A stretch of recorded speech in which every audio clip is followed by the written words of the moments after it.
আপনার পছন্দের ভাবিকে কিভাবে প্রপোজ করবেন? এমনভাবে প্রপোজ করবেন যে সে একদম আপনার পিছনে পড়বে, আপনার প্রেমে পাগল হবেই হবে। ভাবিকে প্রপোজ কিভাবে করবেন, আজ আমি ভাবিকে প্রপোজ করার একদম সঠিক টিপস বলবো। আমি দেখেছি অনেক পুরুষরা, অনেক ছেলেরা এটা জানেই না যে বিবাহিত মহিলা বা ভাবিকে প্রপোজ কিভাবে করবে, ভাবিকে কিভাবে প্রপোজাল দেবে। মেয়েদেরকে প্রপোজ করা অনেক বেশি কঠিন, কিন্তু অতটা প্রপোজ করা কঠিন নয় যতটা মেয়েদেরকে প্রপোজ করতে ভয় লাগে। তার থেকে বেশি ভয় পায় ভাবিকে প্রপোজ করা বা বিবাহিত মহিলাকে প্রপোজ করতে। তবে আপনি খুব সহজেই সেই মহিলাকে প্রপোজাল পাঠাতে পারেন। আজ আমি এই টপিক নিয়ে কথা বলবো যে আপনি ভাবিকে অর্থাৎ বিবাহিত বৌদিকে প্রপোজ কিভাবে করবেন। যদি আপনি নতুন হয়ে থাকেন চ্যানেলে, তাহলে অবশ্যই তাড়াতাড়ি চ্যানেলটিকে সাবস্ক্রাইব করে রাখুন। তো চলুন, প্রথমেই বলবো, আপনি ভাবিকে প্রপোজ করার আগে নিজেকে একটু ভালোভাবে তৈরি হতে হবে। কেমনভাবে? আপনি কোনো মহিলা বা কোনো বৌদিকে যদি পটাতে চান, তো নিজেকে তৈরি করাটা কিন্তু অনেক বেশি ইম্পর্টেন্স। কারণ কোনো ইয়াং ম্যান কাউকে প্রপোজ করার আগে তাদের না অনেক বেশি লজ্জা লাগে, অনেক বেশি তারা নার্ভাস ফিল করে। ছেলেরা কোনো মেয়েকে প্রপোজ করার কথা ভাবলেই খুবই ঘাবড়ে যায়। কিন্তু আপনি যখন কোনো বৌদিকে বা কোনো বিবাহিত মহিলাকে প্রপোজ করতে যাবেন, তখন আপনার মনের মধ্যে অনেক ভয় লাগে। আপনাকে না এই ভয়টাকে শেষ করতে হবে। যদি আপনি কোনো বৌদিকে প্রপোজ করতে চান, তো আপনার এই ভয়টাকে একদম মন থেকে সরাতে হবে।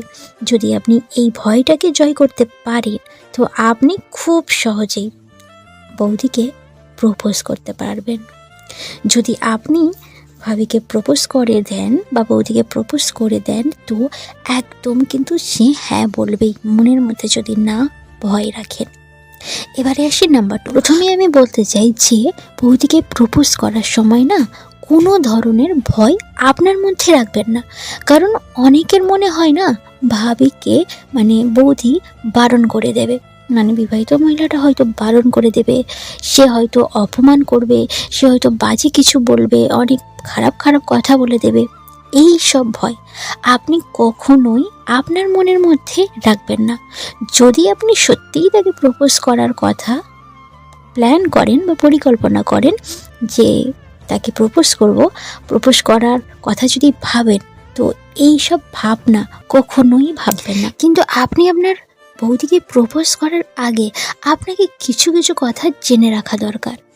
যে যাকে আপনি প্রপোজ করতে চাইছেন, সে কি আপনাকে পছন্দ করে নাকি পছন্দ করে না, এই জিনিসটাকে কিন্তু আপনাকে বুঝতে হবে। যদি আপনি এটা বুঝতে পারেন যে সে আপনার প্রতি একটু একটু উইক আছে, তাহলে আপনি এই কাজগুলো করুন।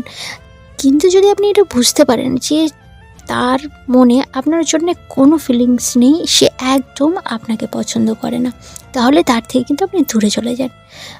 তার পিছনে পড়ে থাকা ফালতু বেকার সময় নষ্ট করা। সে কিন্তু সত্যিই আপনাকে অপমান করবে। তাই জন্য এটা ভীষণ ইম্পর্টেন্স।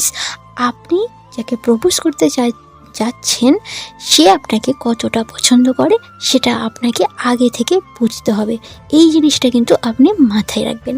নাম্বার 3, আপনার বৌদিকে প্রপোজ করতে যদি আপনি চান, তাহলে রোজ রোজ লাইন মারুন। যদি আপনি তাকে প্রপোজ করতে চান, তো যদি আপনি প্রপোজাল দিতে চান, তো আপনাকে রোজ রোজ তাকে দেখতে হবে, রোজ রোজ লাইন মারতে হবে। আপনি যদি সরাসরি তার কাছে চলে যান আর গিয়ে তাকে প্রপোজ করার জন্য বলে দিলেন যে আই লাভ ইউ, কিন্তু সে কখনোই হ্যাঁ বলবে না, কোনো দিনও হ্যাঁ বলবে না। তো আপনাকে সবার প্রথমে তার পিছনে লাইন দিতে হবে, প্রতিদিন লাইন মারতে হবে, প্রতিদিন তাকে দেখতে হবে, তারপর আপনাকে প্রপোজ করতে হবে। আর আপনি কিছুদিনের মধ্যে বুঝে যাবেন যে সে আপনাকে লাইক করে নাকি লাইক করে না।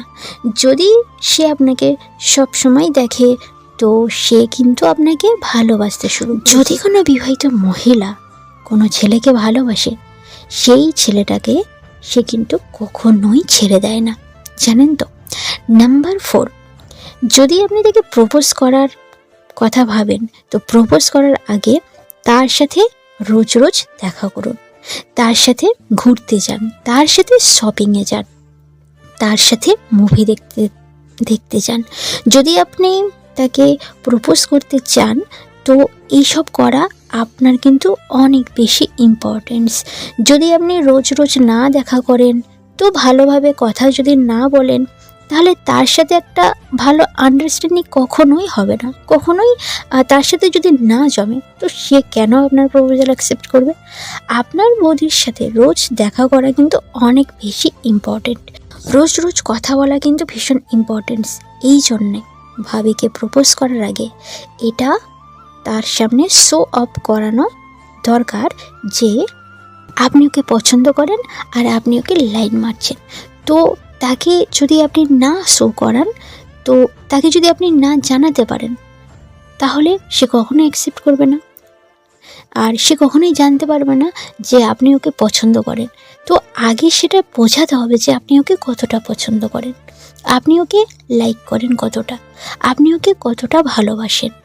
তো এই জিনিসটা কিন্তু আগে আপনাকে শো করাতে হবে। তো আপনি যদি ওকে আগে এই জিনিসগুলো দেখাতে পারেন, তো আপনি খুব সহজেই প্রপোজাল দিতে পারবেন।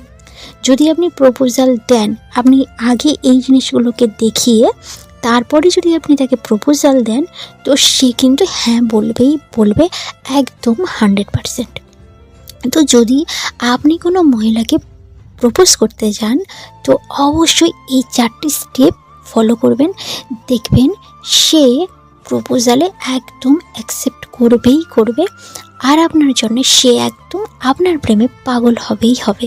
কিন্তু আপনাকে সব সময় এই জিনিসটা মাথায় ভালো করে একদম গেঁথে নিন, যখন কোনো বিবাহিত মহিলাকে আপনার যদি ভীষণ পরিমাণে পছন্দ হয় আর যদি প্রপোজ করতে চান, তার আগে এই জিনিসগুলো কিন্তু করতে হবে।